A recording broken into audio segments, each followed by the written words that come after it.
So I finally released my first single as myself. It's a song called The To-Do List. If you haven't heard it yet, I hope you'll check it out. There'll be a link to the music video in the description.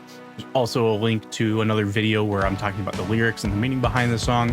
But in this video, I just kind of wanted to run through all the different layers of this song because there's some interesting stuff. And I'll try to go through it really quickly because I could spend hours talking about this. I literally did in my first attempt at this video. So let's take a look. All right, so here's the session for this song. I've got everything broken down into folders. There are a ridiculous number of tracks. I've got almost 150 here. Just tons of layers, tons of auxes, tons of buses, lots of effects. But let's start checking out the drums. So the drum sound is mainly made up of a couple virtual instruments and then a bunch of samples that I blended in. The first instrument is Abbey Road 60s drummer from Native Instruments, and that one sounds like this. The second kit is a Reason refill called Jason McGurr Sessions. Jason McGurr is the drummer from Death Cab for Cutie, and I love his stuff and I love his sound, so I decided to use that as well. The 60s drummer is giving me like the main tone of the drums, and then this one I'm mainly using for the room and the overhead to give it some more space. In addition to those two drum kits, I have a bunch of samples blended in. These come from That Sound. I've got two here that are like really big drums. I think one of them is actually an orchestral drum. So that's giving me lots of bottom end, lots of weight and tone and decay. And then I've got this track here, which is just adding more like smack and attack. Then for snares, I have a couple blended in as well. Here we have another sample also from That Sound. Just giving me a lot of the attack and smack. And then this one has like a cool decay on it. Those sounds basically continue for the entire song. And then in the chorus here, I add in an additional snare sound. This one's like a combination of a snare and a clap. And I bring that in the chorus just to give it a little extra oomph, a little extra width, and a little extra sparkle. So that one sounds like this. So that stuff on the sides is going to help the snare cut through and be a little bit bigger. So all together, we've got this.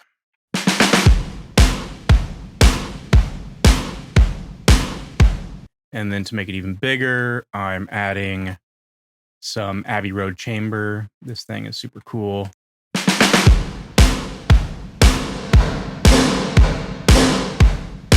So that's the kick and snare sound. And then I've got some hi-hat. I had my friend Ryan Mowry record these for me. He's also a producer engineer. I don't have my own drum kit anymore, so I had him record some hi-hats because I don't really like the way sampled hi-hats normally sound. And then I've got a tambourina recorded here. It's panned opposite. So together, those are kind of giving me a nice 16th note groove. And then I've got these synth toms that come from Reason Kong. There's a synth module for the toms here, so you can dial in the pitch and the decay and everything and the attack. So I've got that going. And then finally, there's this little kabasa part, which is really subtle in the mix, but it's kind of fun. Just gives it an extra little push every couple bars in the chorus. So overall, my drums sound like this.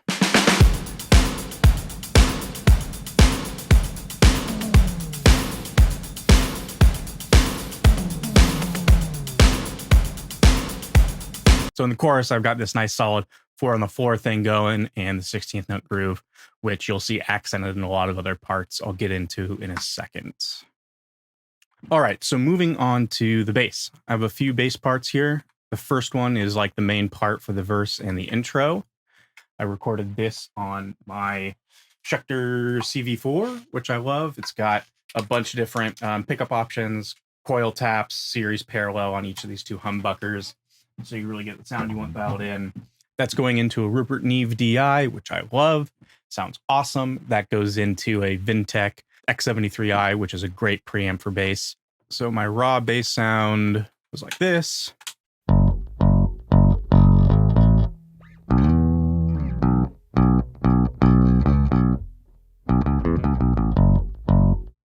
And then there's a lot of compression, a lot of EQ, some saturation coming from this tube preamp. That's giving it grit, making it sound more interesting. It helps it come through a lot in the verses. For the chorus, I have two bass parts going on. One is that same electric bass playing 16th notes higher up on the neck. And then the second is a synth bass here that's coming from Wave's Element 2. That's a combination of a sawtooth and a pulse width modulation wave, which also has some unison kind of chorus on it to give it some width. The electric bass, I'm cutting out more of the lows to make room for the low end, which is mainly coming from the synth. And the electric bass is also getting some parallel distortion from this Shep 73, which I love for bass drive. So those two parts together sound like this.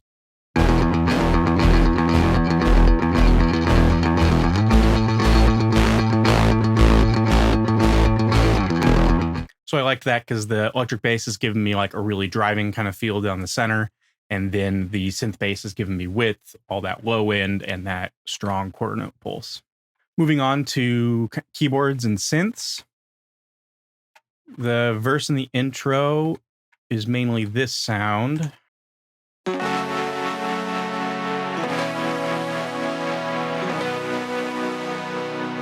And this is a combination of an electric piano off of my Yamaha Reface with some parallel distortion.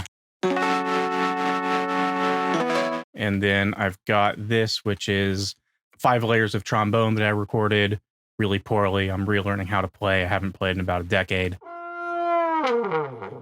But so I recorded those, edited them, tuned them, blended them together, added a bunch of weird pitch stuff and whatnot. I've got a more in-depth video on that if you want to see that sound, but that sounds like this. And it also has some parallel distortion.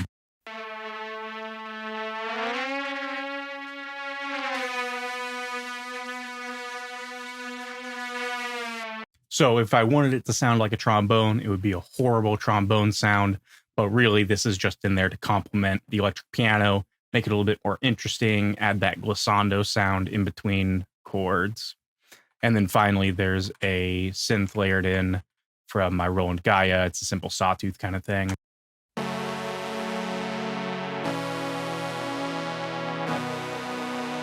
And then in the chorus, we've got a similar electric piano sound.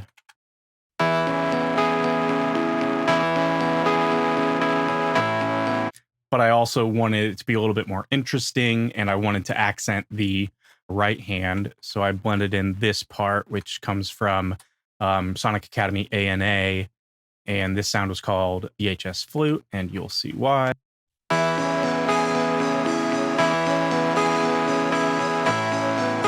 Love that sound.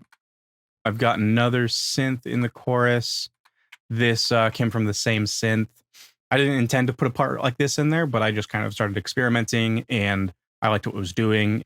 And there's a few parts here, like here and here, that I wanted to accent in that synth. And so I bounced this out through some extra distortion and then added them in on separate tracks so that I could have some of those notes pop out.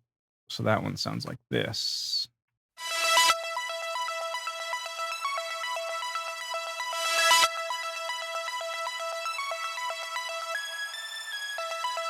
So that's not like hugely prominent in the chorus, but it's just another thing that's kind of driving home the 16th notes.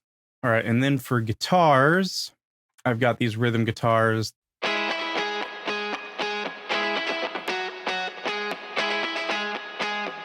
And that's giving the chorus like most of its bounce. Instead of doing something like a sidechain synth, I'm just playing syncopated octaves on the guitar. And that's recorded on this Strat. And threw a compressor pedal and some distortion into my vintage Ampeg V2, which I got from a friend. It was broken. I restored it. Super fun project. Sounds great. Mic'd up with a 57 and a Audio-Technica 4081 active ribbon going into my Universal Audio 4710 preamp. That's just got basically basic EQ and stuff on it. And this sound here, this is one of my favorite sounds in the song. This was DI guitars into Native Instruments guitar rig, but then I've got like some chorus on it and some tremolo and some delay and stuff. It's just the same chord strummed several times, capoed high up on the neck.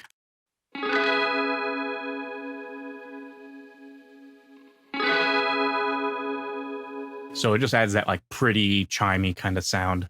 Then I've got this, which I kind of threw in at the last minute. This is just an acoustic guitar that's got a micro shift on it, filtered out most of the low end. And the idea behind this was just yet again another thing, driving those 16th notes and kind of tying the tambourine and the hi-hat into like the chord elements of the song. Then I've got a guitar solo over here, and this was a really fun sound too. Here's how it ended up.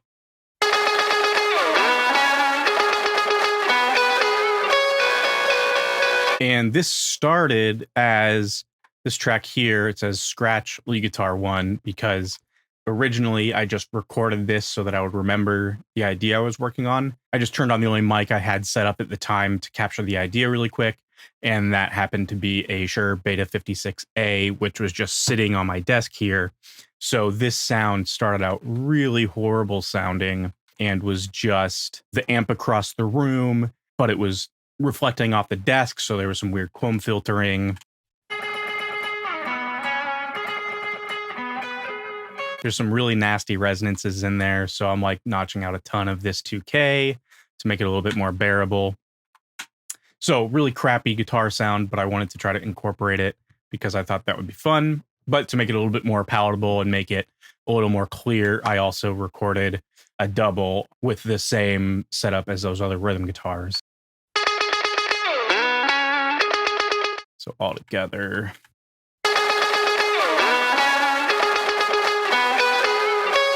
So I thought that gave it kind of a fun, unique, lo-fi kind of sound.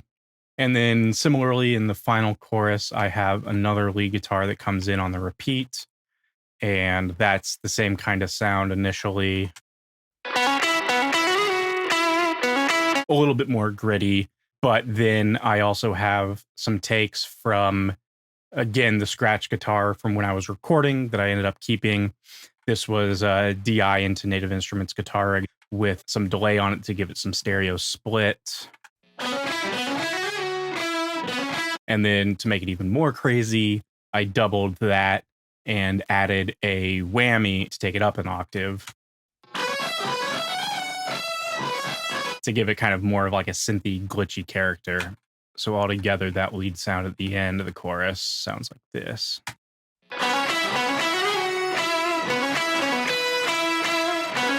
And I thought that was a cool way to give it width, but still have clarity up the middle and to make it another sound that's a little bit more ambiguous if it's like synth or if it's a real instrument, since that's kind of the same thing I was trying to do with the electric pianos and synths in the verses. So all those keys and guitars and stuff in the chorus give me this sound.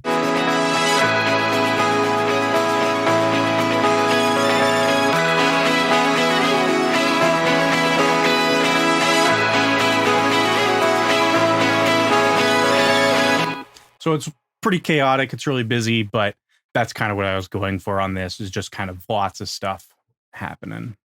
The vocals are relatively simple.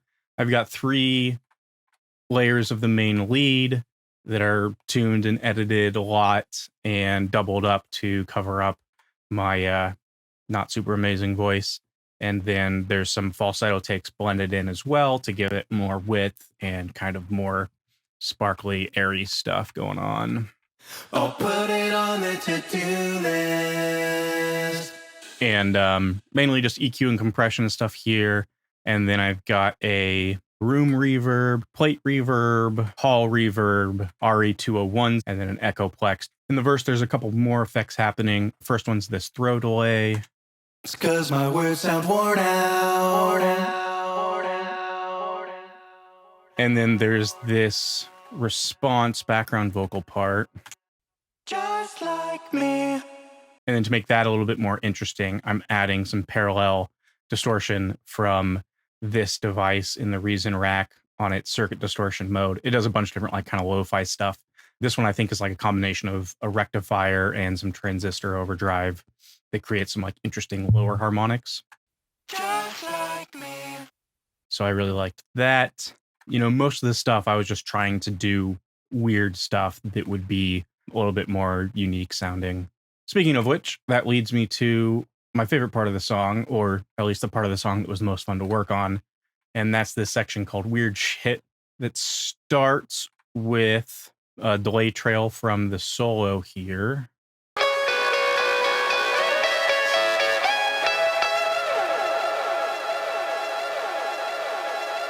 So that just kind of goes throughout the section to create some pad and make it sound a little chaotic. And then the like main part of this section is this track here that I called Time Warp. This is one of the weirder things I've ever done in terms of production. I bounced out the track, took the section from the solo, chopped it up, kind of randomly arranged it in groups of 2s, 3s, and 5s.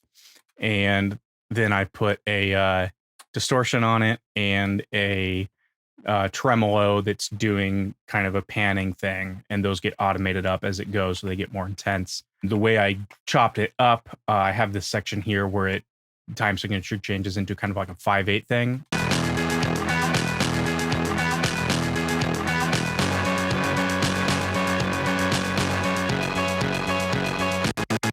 And to make that a little bit more palatable, I kept the main drum beat going, so you don't really hear the 5 in the final mix that much, because this is keeping a 4/4 thing going on, but that helps keep the groove and drive of the song going. But because I'm trying to make everything super weird in this section, just for shits and giggles, I took these hi-hats and threw a phaser on them.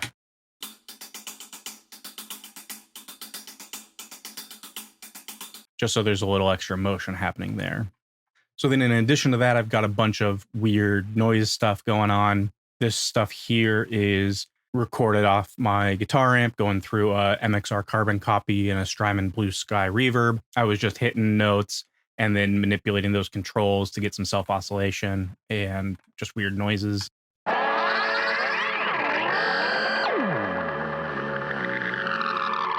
That was super fun to do. Got this sound here, which is kind of like a rain stick sound, but it's recorded off of this instrument that my mom brought me home from a trip she took to Uganda recently. That sounds like this. That shows up a couple other spots in the song as well, just to create some extra texture and give it some other ambience. Do you need to come in and say hi?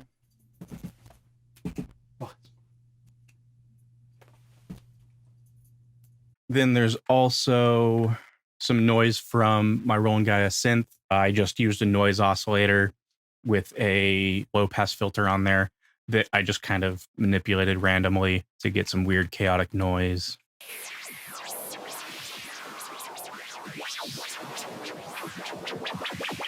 And then the last layer of weird stuff is what I call random picky guitars. I just did these guitars DI and did random picking in pentatonic scale, no rhyme or reason to it, but then that goes into some delay and some distortion just to kind of give a weird, chaotic, random feel to it.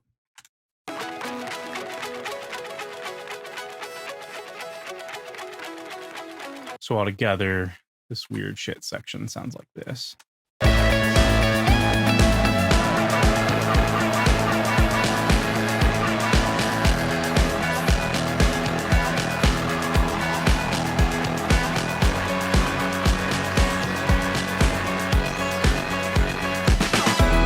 So a lot of these noises, like lots of other parts in the song, are all pretty subtle, but they're just there to create really interesting textures, which was one of the biggest things I was trying to do in this song.